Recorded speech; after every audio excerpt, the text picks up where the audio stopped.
மகாபாரதத்துல பாண்டவர்களுக்கு எப்படி கிருஷ்ணர் பக்கபலமா இருந்தாரோ அதே மாதிரி கௌரவர்களுக்கு சகுனி பக்கபலமா இருந்தாரு. சகுனி காந்தார நாட்டினுடைய இளவரசர். சகுனியினுடைய தந்தை தான் சுபலர். சகுனிக்கு ஒரு சகோதரியும் பல சகோதரர்களும் இருந்தாங்க. அந்த சகோதரியுடைய பெயர் தான் காந்தாரி. காந்தாரி மீது அவர் சிறு வயதிலிருந்தே அலாதி பிரியம் கொண்டவராய் இருந்தாரு. ஒரு முறை பீஷ்மர் திருதராஷ்டிற்காக பெண் கேட்டு அஸ்தினாபுரத்திலிருந்து காந்தார நாட்டிற்கு வருகிறார். அப்பொழுது காந்தாரியினுடைய தந்தை சுபலருக்கு ஒரு சந்தேகம் ஏற்பட்டது. இவ்வளவு பெரிய படையும் பராக்கிரமும் செல்வாக்கும் கொண்ட அஸ்தினாபுர மன்னர்கள் எதற்காக நம் நாட்டிற்கு வந்து பெண் கேட்க வருகிறார்கள் என்ற சந்தேகம் ஏற்பட்டது. அப்பொழுதுதான் சுபலருக்கு திருதராஷ்டிரர் கண் பார்வையற்றவர் என்ற செய்தி தெரிய வருகிறது. கண் பார்வையற்ற ஒருவருக்கு எப்படி தன் மகளை திருமணம் செய்து கொடுப்பது என்று சுபலர் சற்று தயங்கினார். அப்பொழுது காந்தாரி தன் தந்தையிடம் தான் திருதராஷ்டிரரை திருமணம் செய்து கொள்ள போவதாக கூறினார். உடனே திருமணம் நடைபெற்றது.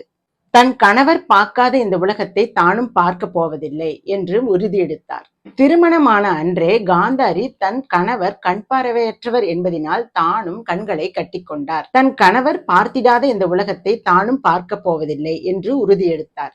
காந்தாரியினுடைய இந்த செய்கை சகுனிக்கு சற்று மனக்கசப்பை ஏற்படுத்தியது. தன் தங்கையின் கணவர்தான் கண் பார்வையற்றவராக இருக்கிறார், தன் தங்கையாவது இளவரசியாக்க பார்க்கலாம் என்ற சகுனியினுடைய எண்ணம் ஏமாற்றத்தை ஏற்படுத்தியது.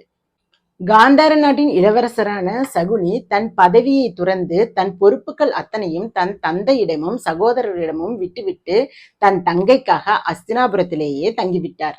சிறிது காலம் கழித்து காந்தாரிக்கு துரியோதனன் என்ற ஒரு மகன் பிறக்கிறார். அப்பொழுது அஸ்தினாபுரத்தை பாண்டு ஆண்டு கொண்டிருக்கிறார். துரியோதனன் வளர்ந்த பிறகு துரியோதனனை அஸ்தினாபுரத்தினுடைய மன்னராக வேண்டும் என்ற ஆசை சகுனிக்கு இருந்தது.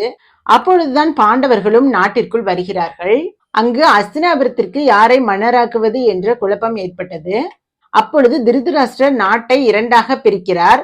அஸ்தினாபுரத்திற்கு துரியோதனையும் இந்திரபிரஸ்தத்திற்கு தர்மனையும் மன்னராக்குகிறார். அப்பொழுது இந்திரபிரஸ்தத்தில் தர்மருக்கு முடிசூட்டு விழாவானது நடைபெற்றது. முடிசூட்டு விழாவிற்கு எல்லோரும் கலந்து கொண்டனர். சகுனியும் அப்போது அங்கு போகிறார். சகுனி நாட்டினுடைய செல்வாக்கையும் பராக்கிரமத்தையும் பார்த்து அவற்றையும் துரியோதனுக்கே பெற்றுத்தர வேண்டும் என்ற சதித்திட்டத்தை தீட்டுகிறார். சகுனி துரியோதனிடம் கூறி பாண்டவர்களை சூதாட்டத்திற்கு அழைக்கிறார். பின்பு சூதாட்டம் நடைபெறுகிறது. பகடைக்காய் விளையாடி சகுனி ஒவ்வொன்றாக ஜெயித்து கொண்டே இருக்கிறார். பாண்டவர்கள் தோற்று கொண்டே இருக்கிறார்கள். இறுதியாக போர் நடைபெற்றது. போர் 18 நாட்கள் நடைபெற்றது. ஒவ்வொருவராக போரில் இறந்து கொண்டே இருந்தனர். இறுதியாக 18வது நாளில் சகுனி சகாதேவனால் கொல்லப்படுகிறார்.